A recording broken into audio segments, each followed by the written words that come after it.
Frank Herbert's Dune is just now getting great movie adaptations, 6 years after its initial release date.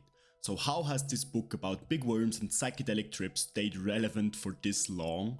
Dune was getting movie adaptations when I wasn't even born.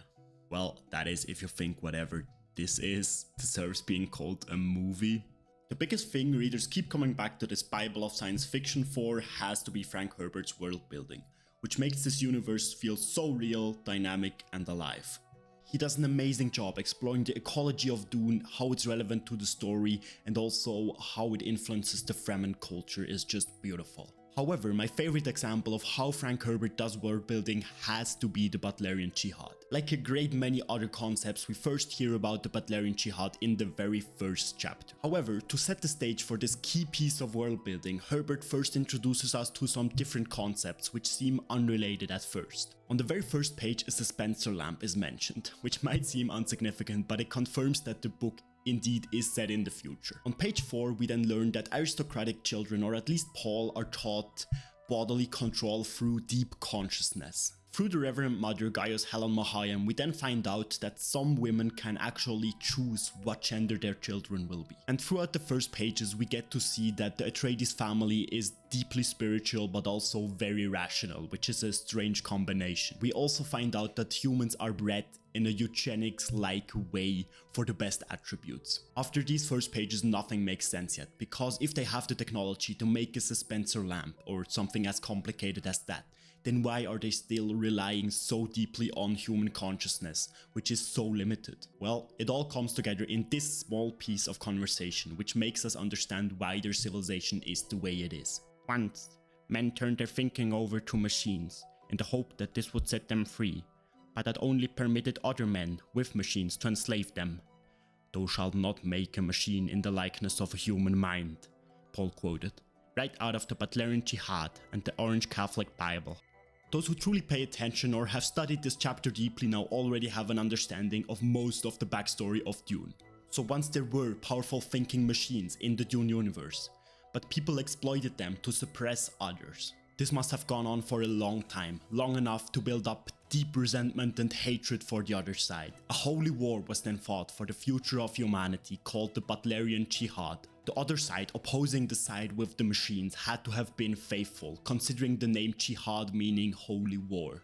The fact that they then used a commandment to enforce their will after winning also speaks for that. So the faithful won that war, banning thinking machines in the process to prevent the fallback. Tying back to the point I made earlier, everything now makes sense. In the absence of thinking machines, regular human beings had to expand their consciousness so much as to fulfill some of the jobs that thinking machines previously had. This granted them almost absolute control over the human body. They had to search for enhancement to the human consciousness because they could not outsource the likes of computation, space travel and even politics to thinking machines anymore. In this search they found the psychedelic spice melange of the planet Arrakis, aka Dune. This limited resource, the spice melange, is actually what makes Dune the most valuable planet in the universe, because it is exclusively found there. This realization then makes us understand why the Butlerian Jihad was so important for the universe of Dune, because if thinking machines could still be used, then consciousness enhancement through the spice wouldn't be as important. So the effect of the spice melange was that it let humans focus their consciousness and their predictive power a lot further than usual.